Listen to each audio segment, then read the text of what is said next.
Okay, so ito tayong unit dito. Mahina daw yung lamig, sabi ni Tumer. So, check natin yung pressure niya. Wala naman siyang error. Umandar naman lahat, umandar yung compressor, umandar yung outer fan, umandar yung indoor. So, ang lamig lang niya is medyo hilaw daw, sabi ni Tumer. So, check natin yung pressure, yung running pressure mga kamaster.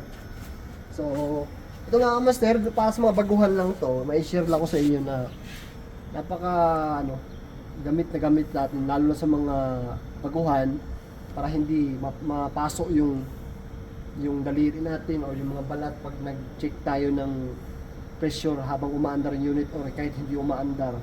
So ganito mga kamaster, may share ako sa inyo. Ito, invest nyo rito mga kamaster sa mga baguhan ha. Ito sa mga ito lagi naman ginagamit ko sa mga malupit nating kamaster dyan. Kasi ganito kasi yung mga kamaster, kunyari, lalo na pag dito tayo mag-check sa high side.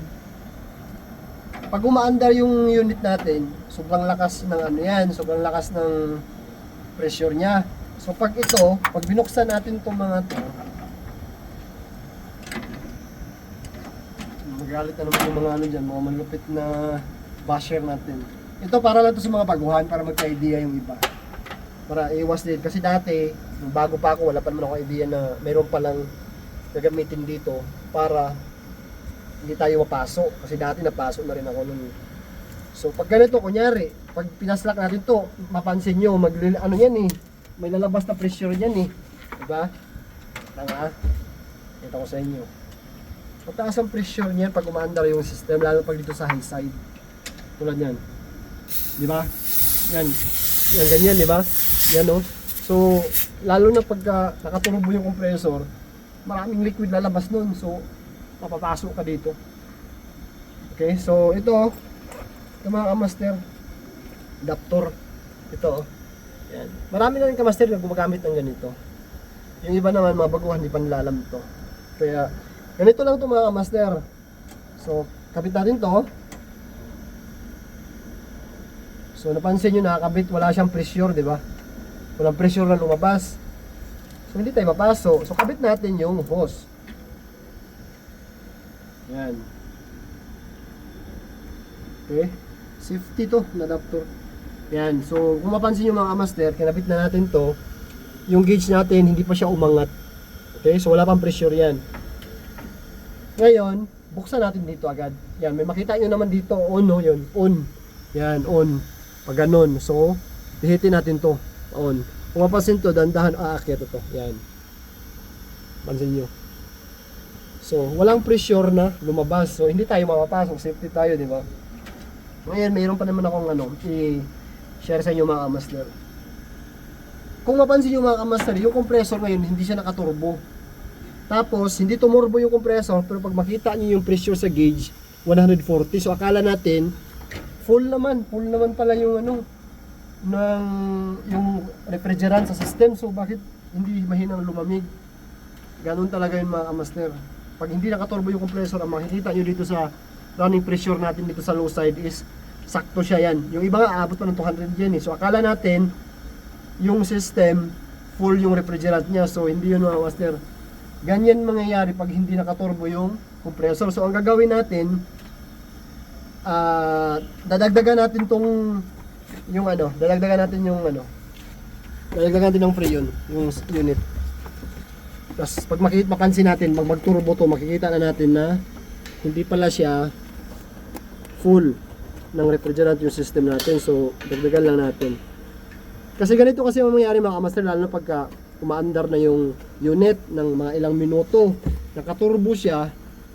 Pero, pag nakaturbo, mababa lang pressure para noon. Ngayon, dahil nga kulang ng pressure yung system, ganito, ilang minuto na siya umaandar, yun, nagmi-minor na yung compressor. So, pag sinik natin yung system, okay naman. Parang puno naman siya, pero yun lang pala, akala mo lang pala yun. Yan, so, hindi na tayo, okay, yun lang pas, higpit. Tanga. Ito natin. Ito lang yung mga kamaster. Kasi itong gauge natin, paano na to, pang centennial na ba? Pang centennial na, kaya, nag-relate na kasi yung rubber. Okay. Ganyan. Okay. Wait lang. Nahirap ako sa posisyon ko. Okay, so ito mga kamaster, sa ganitong paraan, hindi natin magamitan siya ng ano, di ba? Ng scale, timbangan. Kasi may laman naman siya. So hindi natin kabisado kung ilan ang grams dapat idadagdag natin. So ang gagawin natin, gamit natin ng manifold gauge. Okay, so kung mapansin nyo mga kamaster ha, nasa 130 siya ngayon, hindi nakaturbo yung compressor. Magdadagdag tayo. Ay yung ano, tawag pala ng ano, kilometer. Para makita nila yung ano.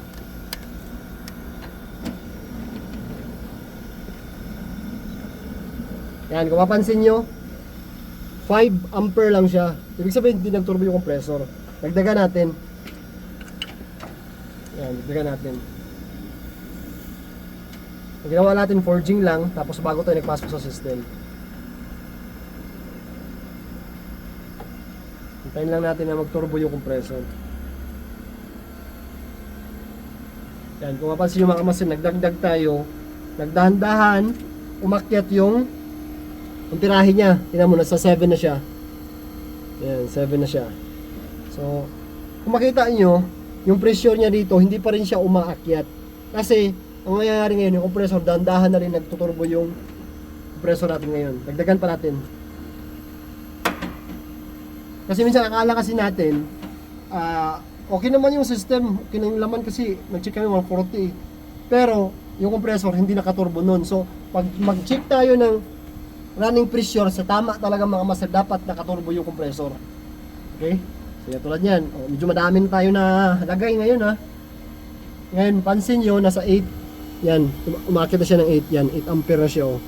Hintayin natin akit yan maya maya. Tapos pagka nakaturbo na siya, mapapansin natin yung running pressure niya, hindi yan siya lalagpas sa 150 kahit nakaturbo na yung compressor. At saka mapapansin nyo to, 9 ampere. Kanina 5 ampere, pero yung pressure natin, makita natin running pressure niya is nasa 130 lang, di ba? So, yun, mapansin nyo, nasa mataas na yung amperahe, pero yung running pressure niya, yun pa rin. Try natin. Kasi nagtuturbo na siya. So, pag nag-check talaga kayo mga kamastera, huwag kayong mag-check ng running pressure na ang compressor hindi nakaturbo. So, kung gusto nyo magturbo agad, i-reset nyo na lang yung power supply ng unit natin, tapos i-on nyo, hintayin nyo, magtuturbo agad yan siya, tapos bago kayo magkarga ng refrigerant or ma-check nyo yung tamang running pressure niya. Huwag dun sa umaandar ng ilang minuto na or oras na kasi pinaandar-andar lagi ni Tomer. So pag mapansin nyo, hindi nagtuturbo, tapos pag-check nyo running pressure, okay naman. So huwag kayong mag-base sa ganun mga master. Kasi sasakit ulo nyo dun sa ganun. Yan, mapansin nyo, umaakyat na siya. Oh. Yan. 10 amperes na siya. Ganon ang ano mga master pag inverter ang compressor pagka DC. Okay? Hindi yan katulad sa mga non-inverter. Isang speed lang yun eh. So malalaman mo agad dun kung kulang ng refrigerant at saka or hindi. Yan. Pansin nyo, sige, medyo matagal lang siya yung ano. Okay, so yun makita natin mga master, nagturbo na yung compressor. Mas mapansin nyo yung amperahe niya nasa 11.6 na. Bali ito yun, 3 ton lang siya, 3 ton na mini VRF. So kung makita nyo mga master, oh, tingnan nyo to. Yan, umakyat siya 12, pero kung makita nyo yung PSI running pressure niya nasa 130 pa rin. Yan, napansin nyo. So dito tayo magbibase lagi mga master, lalo pag ang compressor DC inverter. So dapat talaga naka-turbo yung compressor bago tayo mag-check ng running pressure. Okay? So ito, maganda na andar ngayon. Nasa 12.4. So 12.4 na siya. So ito, goods ito. Malamig na rin. Pag kinapa natin itong suction, malamig na rin siya. Okay, so goods ito mga kamaster. So ito yung nakaganda pag meron kang ganito mga kamaster. No? Kasi ang mangyayari yan, may pressure to ngayon, di ba? So gagawin natin, i-off lang natin to. Yan. Off lang natin. So kung mapansin nyo, lagyan natin ang pressure ko. Yan, so wala na siyang pressure. Yan, mapansin nyo. So tanggalin na natin. Tanggalin na natin. Oh, so wala siyang pressure, hindi tayo mapapaso, di ba? Tanggalin natin agad. Oh, so goods mga master pag mayroon kang ganito. Okay? So yun lang, share ko lang. Thank you for watching. Bye bye.